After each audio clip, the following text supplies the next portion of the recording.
नहीं हुआ और सरकार के द्वारा चुनाव टल गया था, लेकिन पुनः दोबारा यह समय आया है। और वह जो ऊर्जा उस समय था, जो गर्मी का मौसम था, हम लोग बाहर बैठा करते थे और जिस ऊर्जा से हम लोग काम किए थे और पूरे पंचायत में सिर्फ एक नाम था, वह नाम था धर्मेंद्र कुमार अबोध जी का। तो पुनः फिर हम सबको लग जाना है पंचायत के हर एक वार्ड में, हर एक घर में, हर एक परिवार के पास जाना है और उनसे बात करना है कि आपको समस्या क्या है। तो वो समस्या को क्या बताएंगे कि जो कैंडिडेट आए थे वो हमको कहे क्या कि मुखिया जी को दिन बैठा तोरा घर है, तो उनके पास कोई मुद्दा ही नहीं है तो क्या करेंगे। तो वो 100 मुद्दा बनाएंगे, छोटा छोटा बातों को बहुत बड़ा करके आपके बीच में रखेंगे। और वो जो प्रत्याशी जो इनके अगेंस्ट में जो चुनाव लड़ रहे हैं, वो क्या कहते हैं कि हम चुनाव जीतेंगे तो हम ये रोड बनवाएंगे, हम नाला बनवा देंगे, नाली बनवा देंगे, घर बनवा देंगे, इंदिरा आवास दिलवा देंगे। 100 तरह की बात करते हैं। अब एक बात आप सिर्फ एक बात पूछिएगा, जनता है, आप लोग मतदाता मालिक है, सिर्फ एक बात पूछिएगा कि भैया आप इससे पहले 15 साल थे तो उस समय जब आपसे रोड नहीं बना, नाली नहीं बना, घर नहीं बना, तो आप 5 साल में पूरा पंचायत में टाइल्स मार्बल लगवा दीजिएगा क्या? सिर्फ एक बात आप पूछिएगा। तो उनके पास मैं विश्वास दिलाता हूं कि उनके पास कोई जवाब नहीं होगा और वह सीधे अपना कदम को पीछे करेंगे और चले जाएंगे आपके बीच। सिर्फ इतना बात पूछना है कि आपको हम लोगों ने 15 साल का मौका दिया। 15 साल बहुत बड़ा साल होता है। 15 साल में बच्चे को दाढ़ी निकल जाता है, उसको अच्छाई बुराई का ज्ञान हो जाता है और वह बच्चा 15 साल का जब हो जाता है तो उसको सारा चीज का जानकारी हो जाता है आज के समय में। और 15 साल आपको मौका दिया गया, तब आपसे ना रोड बना, न घर बना, न इंदिरा आवास मिला, न किसी तरह का काम हुआ। और फिर आप जनता के बीच में आ रहा है। शर्म आना चाहिए आपको कि जब 15 साल आप कुछ नहीं किए, किस मुद्दा आपको शर्म आना चाहिए कि हम किस मुद्दा पे वोट मांगेंगे, किस काम पे वोट मांगेंगे, हम जनता के लिए किए क्या है, हम जनता के लिए क्या करेंगे। आश्वासन नहीं, काम दिखना चाहिए, फिर आपको मतदान में वोट मिलेगा।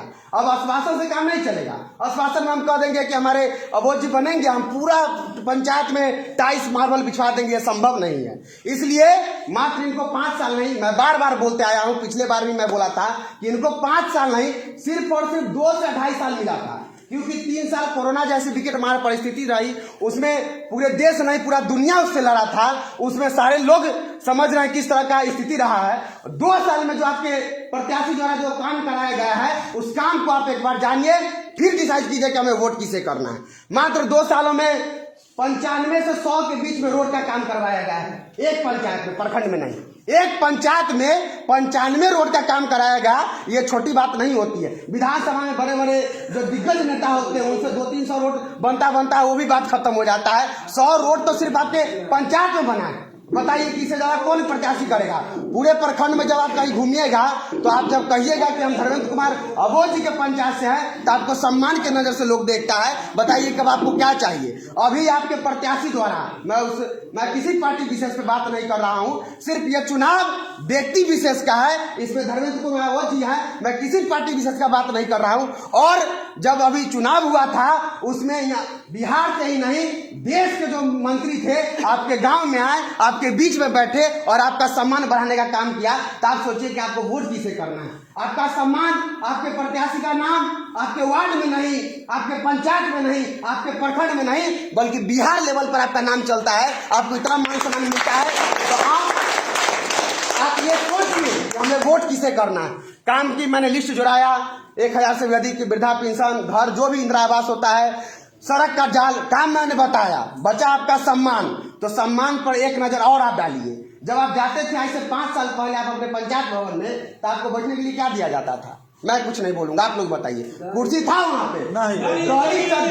भोज खाने वाला सिस्टम में आपको बैठा दिया जाता था। और आपका जो राजा जो हुआ करते थे उस समय के, मुखिया जी नहीं कहेंगे, राजा हुआ करते थे, वह कुर्सी में बैठते थे और आप लोग नीचे में बैठकर फरियादी के तरह कि हमारा ये काम है, करवा दो ना मुखिया जी। तब मुखिया जी सोचेंगे, विचारेंगे और तब आपका काम होगा। नहीं, कोई भी कैंडिडेट, कोई भी प्रत्याशी होता है, वह जनता का सेवक होता है। अगर मालिक बनने का कोशिश करेगा तो जनता का वह पावर होता है कि उसको सत्ता के गलियारों से खींचकर एक आम जनता बना देगा और वो भी कल इसी तरह घूमते रह जाएगा। ये आपके वोट में पावर होता है। आपका वोट में इतना पावर है कि आप राजा को एक नौकर, एक सेवक बना सकते हैं और एक सेवक को पूरा पंचायत का नेतृत्व करने का आप जिम्मेदारी दे सकते हैं। आपके वोट में यह पावर है। इसलिए 18 तारीख को चुनाव है। इसलिए 18 तारीख के चुनाव में जो युवा हमारे भाई हैं, जो हमारे उम्र के होंगे, हो सकता है हमारे से 2 साल 4 साल बड़े हैं, जो भी युवा हैं सारे लोग युवा ही हैं, तो आप सब लोग लग जाइए और भूल जाइए 5-6 दिन कि हमारे परिवार में किसी का शादी है, हमारा घर में कोई काम है। क्योंकि अगर 5 दिन आप त्याग नहीं कीजिएगा तब 5 साल आपको भोगना पड़ेगा। और 5 दिन और 5 साल, समझ रहे हैं कितना का फर्क है। इसलिए 5 दिन सिर्फ और सिर्फ एक चीज को देखिए कि मैं हूं धर्मेंद्र कुमार अबोध, मैं हूं रीता देवी और मैं हूं पंचायत का बेटा। इस लक्ष्य से लग जाइए, पूरे वार्ड में हर एक घर में जाइए और एक वोट कहाँ करना है, कितने नंबर पर? 2 नंबर पर। गाड़ी का जो रेस है एकदम गाड़ी को 100 की स्पीड में चलाइए और 2 नंबर पर वोट दिलवाइए।